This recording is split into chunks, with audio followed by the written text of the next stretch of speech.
Ah, District 5 sila, 5th District sa Iloilo. Sa Bugay, Caloocan, isang Ginoo, tawag sa kaluwasan. Sa Bugay, Caloocan, isang Ginoo, tawag sa pag-alagdag, kagsubong, full-time na pastor. Okay? Dira sa may Baruta, Beho, which is ang mga ang ato na host sa ato na sa conference kasi nila tuig. So, imbutan sa Ginoo sa Rizal, Barangay Rizal, isa na sa mga pioneering work sang buong Barutagbeyo at sa Banwa. For how many years ginamit siya sa Ginoo, no? So pagsabog sa pulo, subok may mga bunga ang iya mapagpangalagad sa Ginoo sa Manaway sa Diyos. Pagsubok sa mga bunga, hindi na kaya rin sa atin na nga o sa sininga tumo. Isa single na 3 mingle. Hindi na siya available. No? Sa kalawang sa Ginoo, base next year or next 2 years, base isa ko naman sila sa Ginoo. Okay, so nga tayo. Dito na takbo ngayon at ako tayo sa kay Pastor Carl Aldis Swiss. At ako tayo sa Valdez. Wala ka ito kayo?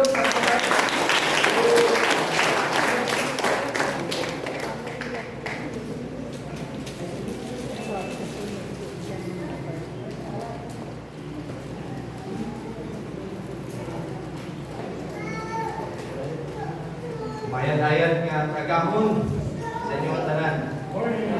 Morning! Ang among nagpusoon naghalipay kaupod sa sining mga ugod sa Ginoo nga nakalabot kami sa inyong lugar. And indeed, nakita ginamon kung ano ka-gracious and maluloy mo na Ginoo sa inyo sa sining adto. And by the way, wala ako naghalin sa City of Smile. Naghalin ako sa City of Love. Ay, ito ko niya. Negros ko na ba? Nag-correct tayo. Kaya Pastor, City of Love daton. Okay. And before we start, pwede mo matap ang inyong seatmate and habalang mo siya ng good morning. And Jesus loves you. Jesus loves you. Jesus loves you. Jesus loves you. Balik naman tayo. Ikaw naman tayo. Diwan. Jesus loves you too.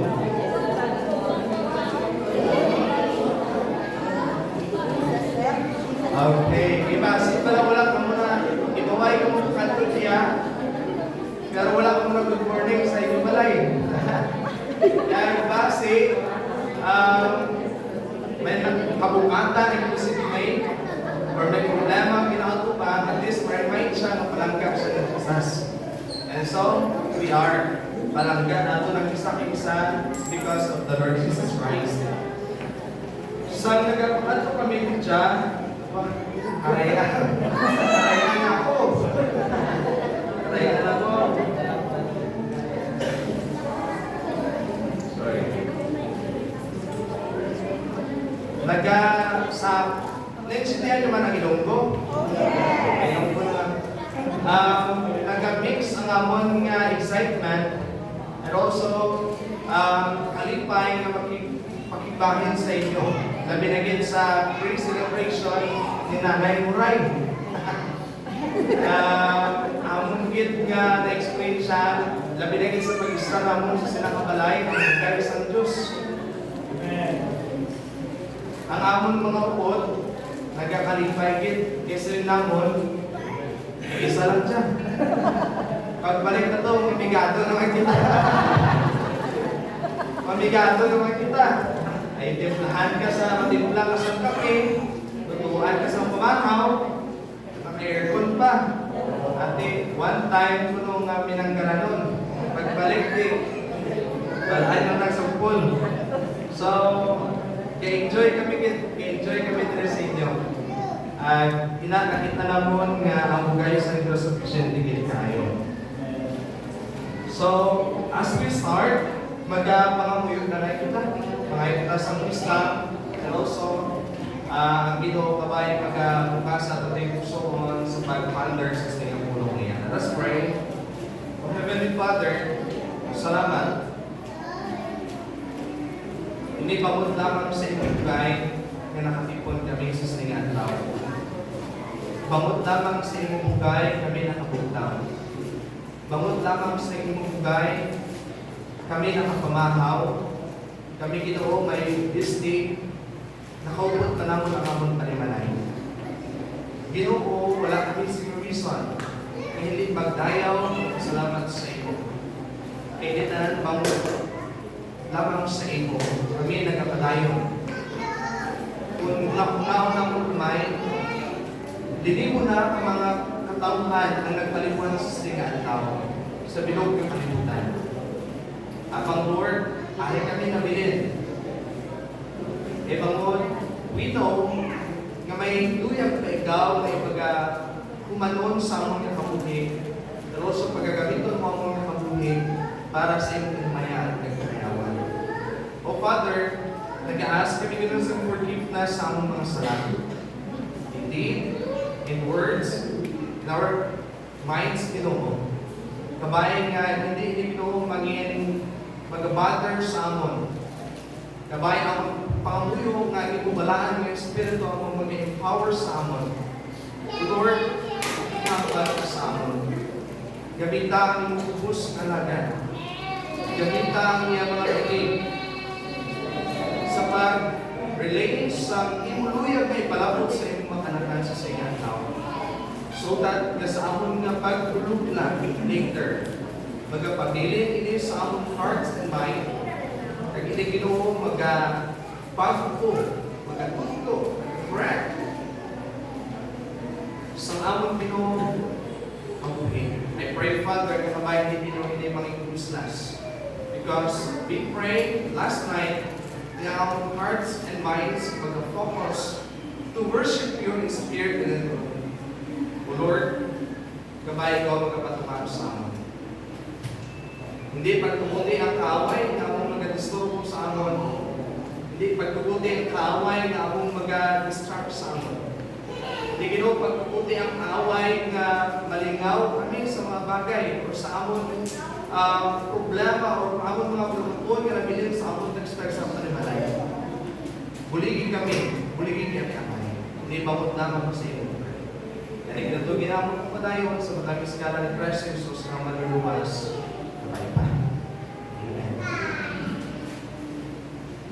Si Pastor Ernel nag-contact sa amon and nagpamangkot ako saya, Pastor, ano ang inyong aktibahan na?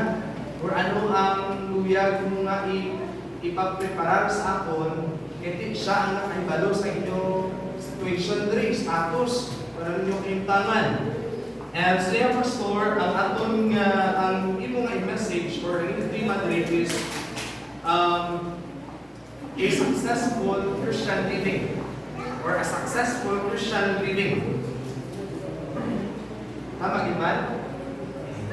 So, in Hiligaynon or in Karaya, successful means or ang term sa Karaya is madinalagpon. Now, paano pala kita mga tumulo maging madinalagpon? And we believe each one of us ay subong nagkakabuhi sa adlaw-adlaw ng tanan mga young people, nag-desire, and also nagpangabudlay. Agut malapot ani ang word nga successful or maging madinalagpon. But you know what? There are two kinds of success or tinatawag natin nga madinalagpon. The one is the worldly view or the worldly success and a biblical success. Duwag kagawag nga madinalagpon, which is nga amuni ang somehow nga issue sa aton nga mga tumuluo sa Diyos. And struggle at the same time sa tumarap sa pagkapulig sa mga tumuluo. Ginawa, Sa amon dito sa Rizal, since nga mga katawhan dito, mga ang ila status, wala kay mga source of income, mais, panguma itong ila dito. So, i-remind it sila na nag-aalagad ka mo sa Diyos, hindi bangod i-bless ng Ginoo. Hindi bangod nga maging successful ikaw or i-bless ka sa Ginoo financially. Ina-pray mo gina sila. Ibase pati alam na sila nga, Pastor, faithful man ko sa Ginoo nga pigado pa ko sa mundo. Pastor, faithful man ko sa Ginoo nga siman niya ako na akong nagkabuhi or status sa maray ko financially, pigado man yapon. Ang pag-alagad sa Diyos, hindi ang sila. And ang kabuhi sa isang tumuluo, kung mag-alagad kita sa tinatawag nga worldly success, palayo kita sa luyag nga umanon sa kabuhi sa tatong sa Ginoo. Apa kung mag-focus kita sa luyag sa Diyos nga pagkakumanon sa atong nga kabuhi, do nga atong kailangan is bigado or ang atong kailangan manggaranon apa makahamba kang yes, indeed, Pastor, ang atong kabuhi madinalagunin. And this is a great mabalatong success nga naangkon naton sa atong kabuhi. Kung naging ang pagluwas sa aton sa Ginoong Jesus. We are victorious. Inuwas na kita ni Kristo Jesus sa mga sala. Sa dalit, sa sala. And binuwas na kita sa impyerno, which is namo ang eternity ng pagkantos. Kung imo palang daon si Christ Jesus, imo binuwag manuluwas sa inyong kabuhi. You know what? Sa taong na tuntun niya nga palangka si Christ Jesus, wala na siya ka pagkita pasang kung anong manggat sa siya kapimutan. Nga man, mamaagi kay Christ Jesus, iyan na experience siya ang tuntun na satisfaction sa Panginoon.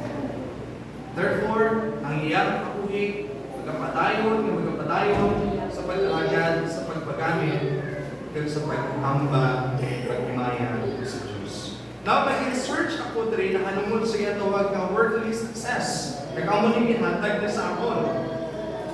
When we say worldly success, typically means or refers to achieving recognition, wealth, status, power, or material accomplishment. Mga tutanbon ng mga pagkabutang. Ang muna ang maging basihan sa una-una sa mga katauhan nga nagalangkaw sa ato at the same time kita nga abi naton maging successful na kita if maangkon na naton ang ining mga pagkabutang. Abi naton ara ka na sa peak sa imong kabuhi nga wala ka na sa pwede na makita pa hindi naangkon mo na ang tanan-tanan eh. Ara na. Salakyan ka, may balay ka, may investment ka na, may tanan-tanan na. Apan ini worldly success. And also, worldly success is usually associated with fulfilling societal expectations and acquiring possessions and reaching a level of comfort or prestige or tungo that others may admire. Somehow, di ba, one time nag-storya kami ni Sir Rani, ano siya tuwag nga pagpabugal sa katao kung siya may nalabot. Kaya amigo ko no, nagpapabugal sa sa Facebook, naamo na din nalabot niya, nagpaburay siya. You know what? Ang tao ma-admire nila sa sinang bagay. Ang tao ma-admire sa sinang bagay. Especially kung makita niya ang mga managmit na pagkabutang sa iyong lawas. Ang tao ma-admire nila. Abang hindi ang sila ang focus na ton. Kag hindi man ang sila ang focus na ton nga ang tao ma-admire sa aton. Kaalagad kita sa Diyos, deserve kita sa Diyos, nagkasimpa kita sa Diyos, hindi bakit nga i-admire kita sa mga tao, kundi ang Ginoo. Nga ang Ginoo halipay sa aton nga kabuhi. thinking nga agod nga ang tao nga sa palibot nimo mahambal ma-admire sila agod magsimba na sila diri. Okay man nila. Abang ko na atong thinking magapabilid dira, atong una magapabilid dira, kag mabuo ang focus nga magasimba ikaw sa espiritu kag kamatuoran sa Dios. Do ka angay lang wala ikaw nagsimba sa singahan. Abang ko na atong mind nag-focus nagkana ikaw bawat magasimba ikaw in spirit and in truth. Nang sitmate mo, mag-bless sa iyong kapamilya. Mag-bless sa iyong kapamilya. Pinapahanong ko sa inyo, ari kita sa buong aga at hindi ako i-bless ng Diyos. Kapatid ko sila. Nagatipon ka dyan aga, agad hindi pag-i-bless ni Lord. Nagatipon kita ka dyan aga, agad nga i-bless ang Lord sa aton nga. Amen? Ay kung nagkalit kita, agad nga i-bless ni Lord, base kung hindi ka ma-bless, kag magpahuli ikaw nga imo shoulder nag-ahuy-huy, imo countenance nagpanahon. Pagpahuli mo sa balay ang pandiro kalupan. Pagpahuli mo sa imo balay, lahat tanan na lang mga problema sa imo balay. Balikon mo kagatubangon. So, ang atong purpose nga nagtipon kita sa siningaaga is to bless the Lord. Give thanks and to praise Him sa ibinuhatan sa aton nga kabuhi. Ako na siya ang ginaremind ko, pinahambag sa mga tumulungan dito sa Rizal, atong mga kapuran sa Rizal. Kasi ko, nagsimba ka mo, hindi bangon kay Aris Pastor. Nagsimba ka mo, hindi bangon kay nagabay mo study sa Pastor. Nagsimba ka mo, hindi bangon kay anak ka mo sa tuta sa Tagiya, sa nagpatindog sa simbahan. Nagsimba ka mo, bangon sa kay Ginoong Jesus kay hindi maluluwas. Naguyag ko siya, dayawon, pasalamatan sa bilog na semana na ginhatag niya sa aton. And indeed, ang mga tumulong dito sa Rizal, mas ginauna na ang pagsimba sa Diyos kontra sa trabaho nila. Ang muna pasalamatan sa dito sa Diyos sa mga taga-Rizal kung paano mag-workout ng Ginoo sa ilang kabuhi. Halin sa Monday, Tuesday, Wednesday, hasta sa Saturday, gina-plasta na nilang work. Tapuso na nilang work sa adlaw sa Saturday. Kaya masimba na sa adlaw sa Sunday. With a purpose na ang Diyos dayawon, pasalamatan, kag mayamon sa ilang. For singing, prayer, at sa pag-meditate sa iyaga ng bulong. So, balik kita sa word of success. And upon this type of success is often seen as temporary and focused on outward appearance. Temporary, walang na ang naduwag natin ng worldly success rather than deeper and lasting fulfillment. Amo na tayo na-touch dito sa kabuhi ni Sir Rani, kaya ang iya investment hindi sa tutanon.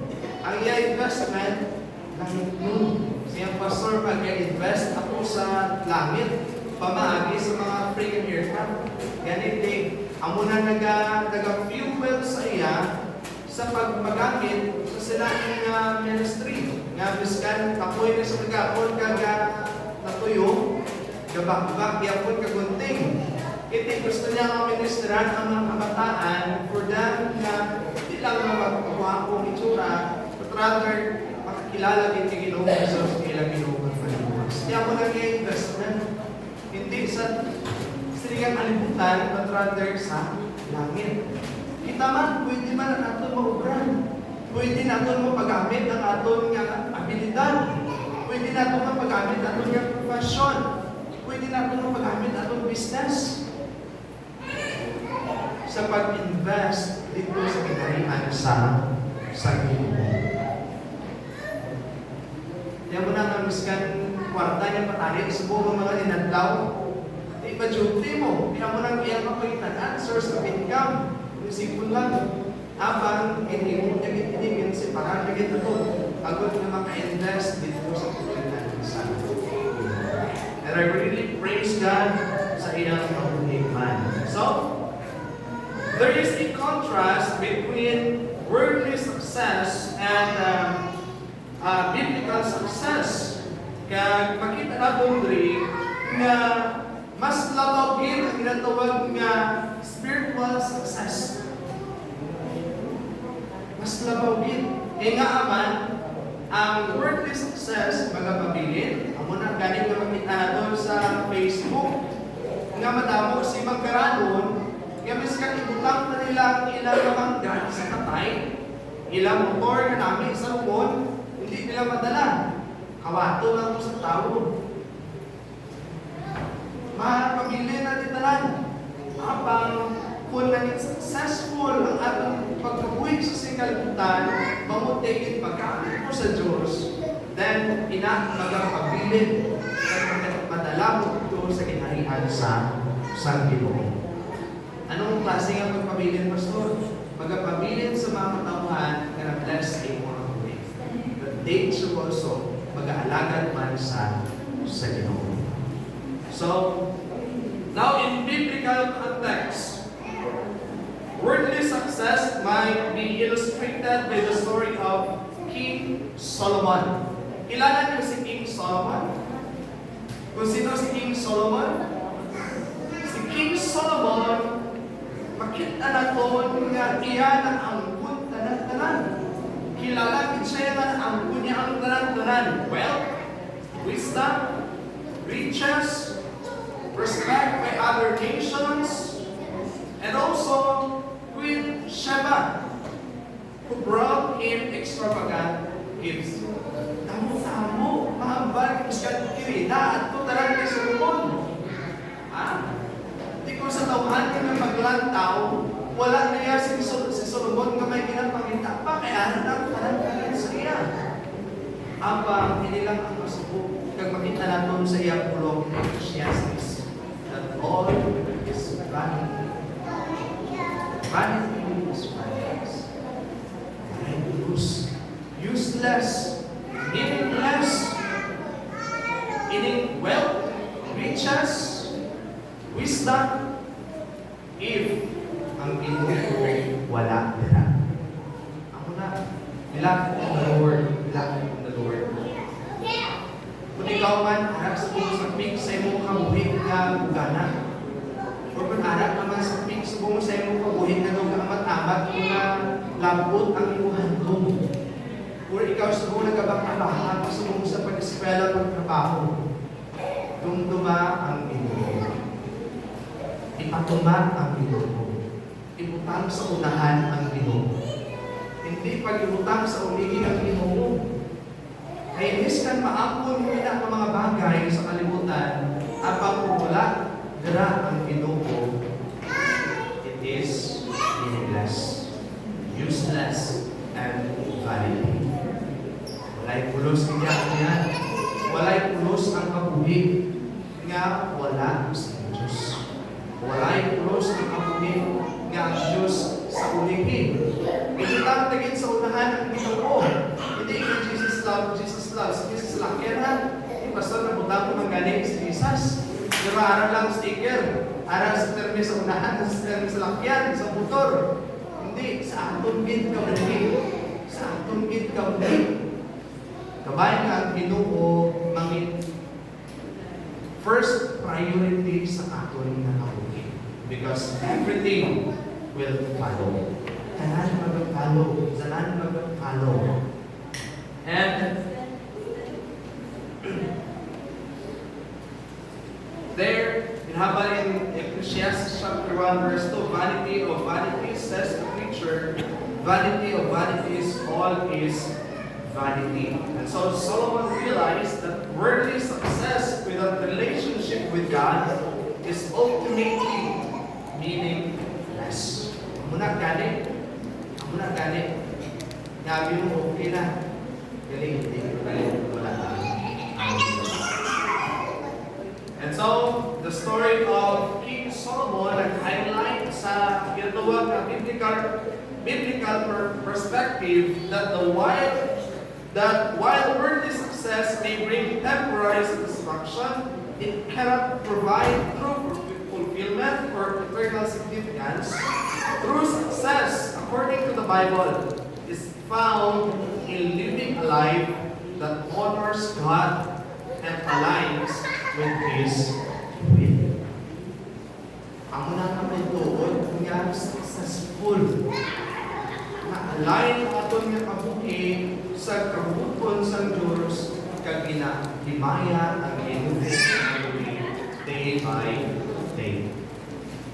Paano, Pastor, paano na to, Pastor, mabalaan nga ang kabuhi sa isang Kristohanon, nagkakabuhi na siya sa Espiritu, sa kabuhi sa Diyos. Paano na to, Pastor, mabalaan nga inikabuhi sa isang tumulong ni, successful na siya. In Galatians chapter 5, verse 18 to 26, kita nyo na, familiar ka mo sa sanang verse, the fruit of Holy Spirit. And before that, before sila, ginhambal nila ang works ng flesh. Isa-isa nila ang works ng flesh. Basahon ko diri sa iligay nun. Kaya ka namin sa iligay nun. Galatians chapter 5, verse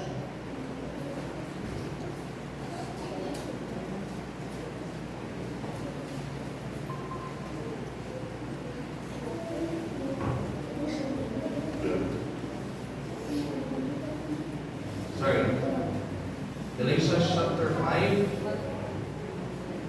verse 18 to 26. Inhambal yan diri, kaya kung nagpasakot kita sa Espiritu Santo, wala kita sa idalong sa kasubuan. Ang mga, verse 19, ang mga tao nga ang ila lang tauhan ng kinaugaling ang ila ginasunod, mahibaluan gid maagi sa ila ginihimo. Aba niya, nagihimo sila sa immoral na pagkigrelasyon, kag mahiggo nga mga buhat, kag nagapagusto sila himo sang kalahutan. Nagasimba sila sa mga Diyos-Diyos, mga babaylan, nagakontrahanay, nagagilinaway, maimon, maakigon, talog, kag nagapinahinbahin, kag nagagrupo-grupo. In verse 21, nagahisaay, palahubog, maluyagon sa mga kalibutan ng kasadyahan, kag kung ano ba ang ilang mga ginahimo na higko, na mahigko. Yun sila nga pangusang una, kagsubong ginapaandaman ng kamuliwan. Na ang mga tao na nag-iibo sa mga butang, hindi masakop sa paghari sa Diyos. In verse 22, and this is a life nga ginapunan sa malayang Espiritu, kag kabuhi nga na-align sa kabututon sa Diyos. In verse 22, pero ang makita sa pagkabuhi sa tao kung ang Espiritu Santo, amo ang nagagahom sa iya. Mahigugmaon siya, malipayon, marino, ang iyang pagkabuhi, mainantuson, malulo, maaluman, masaligan, mabuot, kag makapugong sa iyang galingon. Kung amo ini ang aton himuon, hindi ta malapas ang mga suko sa Diyos sa aton. Ang mga tao nga iyang na ni Kristo Jesus, inlansang na nila ang ilatawanon ng mga balansyagon, kag andong dito sa cross. In verse 25, kag tungod nga nagakabuhi na kita sa idalog sa pagkahom sa Espiritu Santo, kinahanglan magsunod kita sa iya. Hindi kita magpabugal, kung magpakikaway, naglikawan ta ang pag-inisay. Klaro gid kaayo ang yan. If ining kabuhi nato napunan sa balaan ni Espiritu, ini mga bunga na ini sa aton kabuhi. Hindi man siya instant. Kasi pagbuwag ka, di ako na naging pastor ang bunga sa Espiritu. Paamo na po sini. Hindi siya instant. Amat-amat, hindi siya nagagawa, manifest in mga kabuhi. Kung magtanong kita sa patay, ginaano natin, how? Ginakultivate pa ang yuta, ginahanato, ginapatubigan at tumutubog, di ba? Pagtanong sa binhi, may spray pa, may hilo. Ano pagit? May abuno pagit, pang-dressing. Amo man ang pag-alagad natin sa Diyos. Amo man ang kaangkanan natin sa Diyos. Kinahanglan ng atong tagipusuon, ina-cultivate ini sa pulo sa Ginoo, ginabulyagan sa pulo sa Ginoo. In order na ang bunga sa palaan ng Espiritu, hapon ina-expression day by day. Wala man siya si instant yan, ginamba sa Biblia, kung bakit muna si Christ Jesus, bago na dayon. Hindi pa.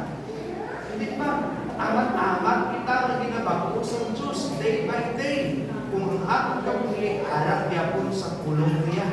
At kung wala sa iyang pulong, ano ang kahitangan sa paray kung wala siyang ginamilihan, ginahiluan, kung wala kikarado, anong iyang kahitangan? Mapunol. Anong tawag sa Diyos ang mapunol? Anong tawag sa mapunol man? Ang paray. Masabi, hindi pa magbubo. Makuntisanay sila sa gilamon. Diba? Kaya mo ba na, ako yung pagkalagad sa Ginoo. Kung natin pagbasahan sa pulo sa Diyos, i-apply ang pulo sa Diyos sa ating kapuhi, ang gilamon, kagbindi sa pulo sa Ginoo, kakuntisanay man. Ang muna minaterm na ito, kung saan may kanting. Baka kakaswanon. Ang pihak na tiil sa kalibutan, ang pihak sa pagkalagan sa Ginoo. Baka kakuntisanay ang nilamon kakagbindi sa pulo sa Ginoo. Wala ginamintain, wala siyang pagpakaon, wala siyang mag-cultivate. So, kabay pa na aton una-una that i-life ang kabuhi nga ara sa Diyos. Truly, may expression natin ang gatawag ng success if nagkakabuhi sa iyang kabubuon dahil sa iyang kaiwayahan. Wala pa kita sa ato yung text. Base-basa talas ko siya sini. Introduction pa lang gali ato. Ang atong text gate nga pagatunan sa siningaagan, makita natin in Joshua chapter 1. Ginhatag ini nga verse ako sa akong senior pastor while nga nag-travel kami pakadto sa Negros. Gin-open ako sa iya. So, pastor, anong namin nga text or verse in the Bible nga nagasanto sa ginatawag nga success and ginhatag ngayon sa akong nga verse in Joshua chapter 1 verse 8 and 9. And pagkabasahon ko diri. Habang niya, this book of the law shall not depart out of thy mouth, but thou shalt meditate therein day and night, that thou mayest observe to do according to all that is written therein. For then thou shalt have made thy way prosperous, and then thou shalt have good success. Verse 9. Have not I commanded thee? Be strong and of good courage. Be not afraid, neither be thou dismayed, for the Lord thy God is with thee, whithersoever thou goest. Ang Ginoo magkakayo sa iyang pulong sa siningaagan. Ang atong title this morning is The Biblical Path to Success. The Biblical Path to Success. Ang Biblian po nga alagyan, agad maging matinalakon. Somehow, kita ang mga pamatanon, kami nga mga pamatanon, wala. May mga kinahatag nga view ang amon pinikanan, amon maging successful, amon niya kabuhi. O amon padyagin growth, anak. Amon dapat tutuman, maging pag-eskwela. Kung amon yung inspiration mo, may tuturo, palantaw sa mga tao, hindi ka malalis sa amon sini. Amo na siya mga advices sa mga binikanan sa kabataan. In order niya ba, apang successful someday. Apang kadya nga aga, apang niya pagatunan, ng apang niya kabuhin na ganaglag sa tulong sa Ginoo, agad ma-experience na to ang matutulog ng success. And kabay pa nga, ining kabuhin ni Joshua, pagkahatag sa atin sa impact, kung paano sila naging madinalapon kung nakalapot sila sa promesa sa Diyos. which is the land of Canaan. Now, si Joshua, bilang tokon, familiar na ini sa inyo, apang magkakatag ako sa gamay na background about kay Joshua. Probably, ang book of Joshua, iya may hindi nasulatan. Probably lang, hindi firm ang mga scholars nga siya nasulat, but somehow, makita na doon nga ang ining book of Joshua, kabuhi din Joshua, kung paano ang Ginoo nag-deal sa iya. Nagnagamit sa iya in order na ining mga Israelites people makakadto sa promised land at ma-fulfill ang promesa sa Ginoo. Now, Joshua is a significant figure in the Hebrew Bible. And particularly known for his role as the leader of the Israelites following the death of Moses. Here's makita natin ang background of Joshua. Ang name ni Joshua in original name was Hoshea or Hosea, meaning sila salvation. But Moses changed it to Joshua. And ang meaning sa Joshua is, in Hebrew, means the Lord is salvation. The Lord is salvation. Ang tribe ni Joshua is, nagalit sa tribe ni Ephraim. The Ephraim and one of the tribes of Israel. Ang mentor ni Joshua, siyempre no other than si Moses. Makita natin rin Joshua in mentioned rin in Exodus chapter 17 verse 8 to 16. Sorry. May isa sa great warrior na naging sa mga Israelites people against the Amalekites. Ang rule ni Joshua tungkol kay soldier in the sense ni Moses, isa na siya ka-spy. And makita natin ang grabing zeal ni Joshua. Iyang pagtuo, iyang relasyon kaangtanan sa Diyos. Nagpadala si Moses sa 12 ka-spy sa pag-scout sa land of Canaan. And along the way, kaupod ni si Caleb dito, kaya duwa lang ni sila ang nag-atag si Mike ng Felpa.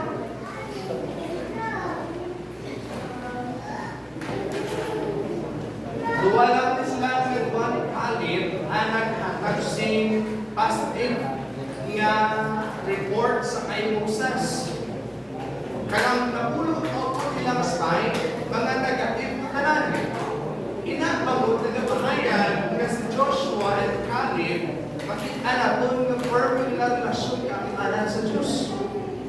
Nga miskan anong mahulan ng problema o kontra, makaya nila. Inaabot sa Ginoo.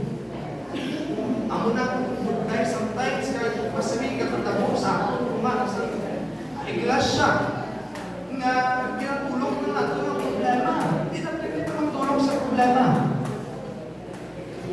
Because the heart of the problem is a problem of the heart.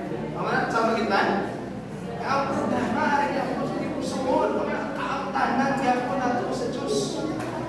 Ang mga masami ang aton nga ginalantaw. Pastor, problema amin ang tulong. Kung sa sao na ito na ito kang tanan sa Diyos. Kaya we believe, na kung ano man kapahorang problema ang ginatubang o gaabot sa atong niya kabuhi, if ang atong relasyon kaangtanan sa Diyos is firm, kapadayon kita yapon. Ara yapon makita sa atong countenance nga ara kami isang Diyos. So makita natin in the life of Joshua and Caleb nga naging firm sila, makita natin ang ilang pagtukan tanan sa Diyos. So, amoy na ang situation or status ni Joshua or profile ni Joshua. Wala na po sa metugang pa, nagkakadto na kita sa atong nga points sa sininga ataw o sa sininga aga. Ang atong tema sa sininga aga is God's instruction to Joshua on how to achieve true success and prosperity. Hindi lang siya sininga material success, but rather spiritual success. And so, beloved in the Lord, ang aton target or goal bilang anak sa Ginoo, aton focus, kabay hindi lang sa external things, pagkabutang, but rather, na magakabuhi kita align to His will, kag magakabuhi kita sa pulong sa Ginoo. Because we believe these external blessings will follow. Will follow. Kung naganit nga para sa Matthew, nga malita ang Diyos, alagada ang Diyos. Kag niya pagkamataron, tanan magasunod lamang. Dear young people, kabay mga ako na aton mga principle in life, magkakabuhi kita align kag sa iya align sa iya kabubuton kag sa iya na ulog. Now, paano kita maging successful bilang isang tumuluo sa Diyos? Tatlo na yung kay fundamental eh. Masami na kaabal na tatlong punto kaya mo sina. Okay, tatlong punto.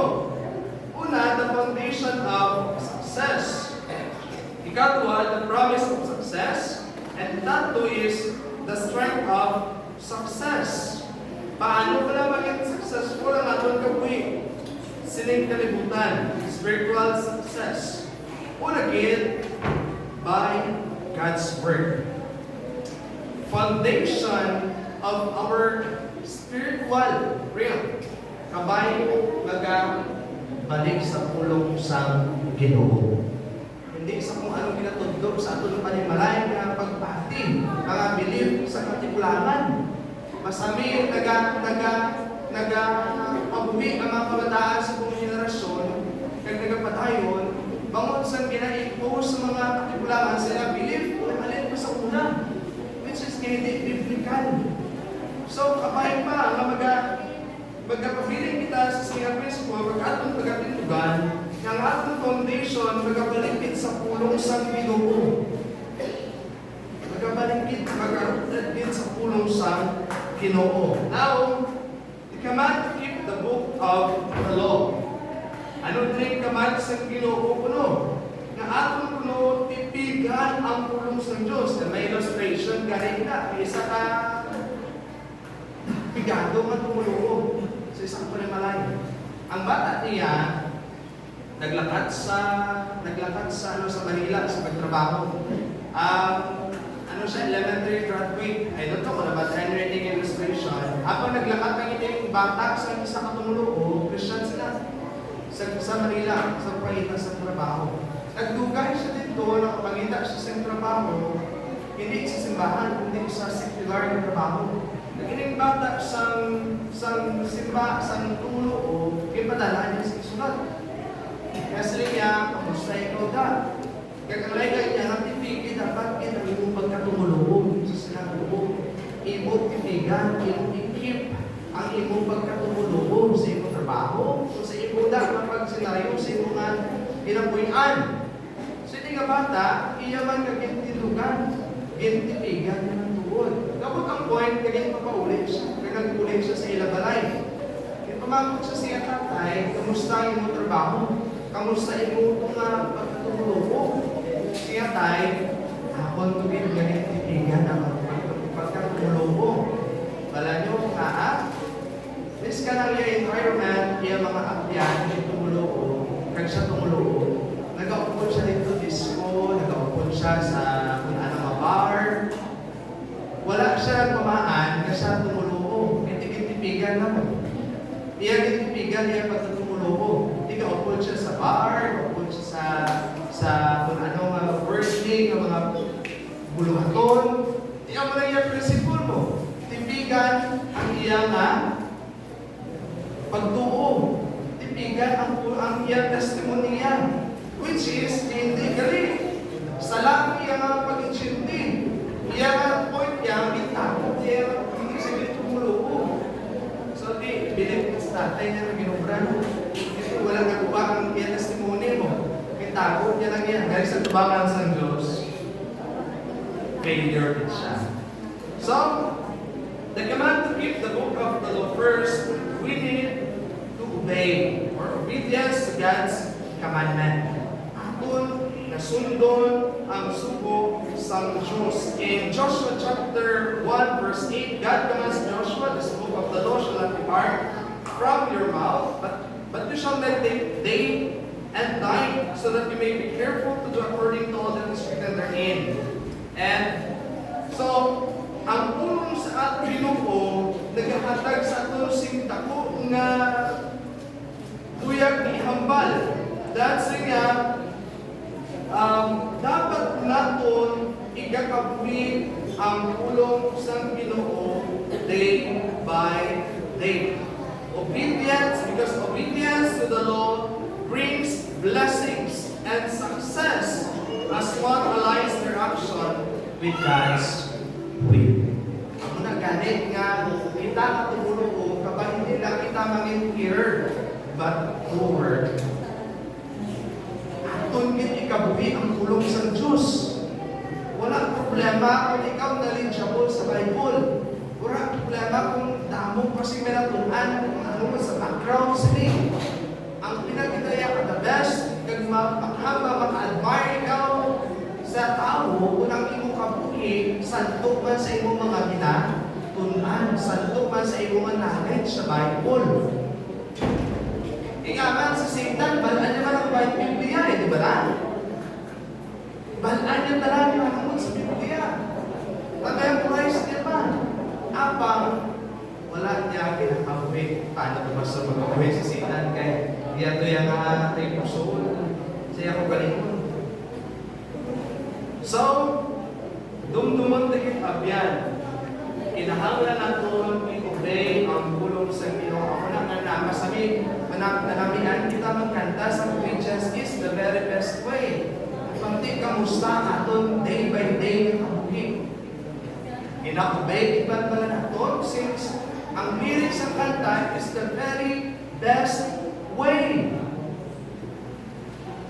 to show. Ano ba naman sabi niya? To show na palangka ko ang Ginoo. And also that you believe. That you believe. So, kabay pa upod sa Ginoo. As the Bible says, aton kabay nga tindugan kami principles sa kabuhi na hindi lang kita mangin hearer, but rather doer. Ikatwa, guidance and wisdom. Guidance and wisdom. In Psalm 119, 105, sabi niya, your word is a lamp to my feet and a light to my path. Namin kitinig ang mga verses, Pastor. Diba? Mahilig kita mag-memorize sa kabataan. O ang kinig inyo ang ramon. Ang pangkamusta. Nag-aabuhi na kita sa pulong sa Diyos. Inaubra pala nato ang pulong sa Diyos na mangin suba sa atong dalanon. Mangin kapawa sa atong kinabuhi. Or somehow, basi ara kita nagapumilin sa atong yapon principle, atong pride, and sa environment. So kabay pa tungkol sa Ginoo. Kinahanglan nato ang pulong sa Diyos which amo ang mag-provide sa atong sing guidance in every aspect of life, offering wisdom to navigate the complexities of life. It helps us sa pag-discern sa tsaka pagsala and make the decisions that honor God. Ano na ka dapat ang aton kabuhi nag-rely sa pulong sa Diyos. Kay once na hindi mag-rely sa pulong sa Diyos, ang aton mga decision making mabaldagin. Hindi ta makita ang wisdom sa Diyos. Hindi ta makita ang guidance sa Diyos. If ang ating nakabuhi layo sa iyang pulong. Kaya kita make it a habit nga ang pulong sa Ginoo kaangay nga gina sa imong pagkaon. Morning, noon, and evening.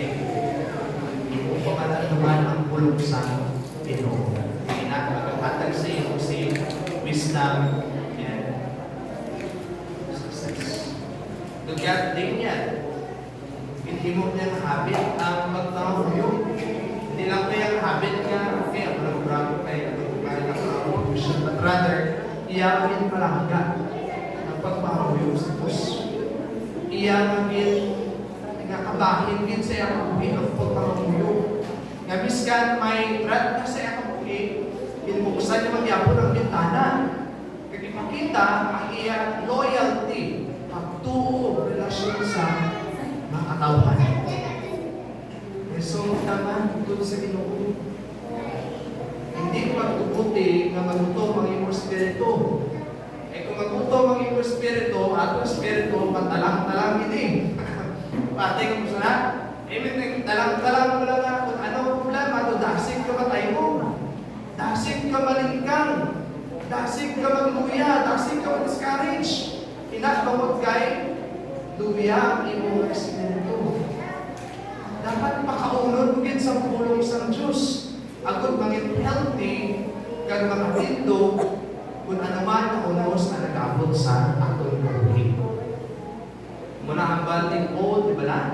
Nga, ang pag-exercise sa labas, gamay na nila. Tapang, kinahanglan na ito ang pag-exercise at pag-spirito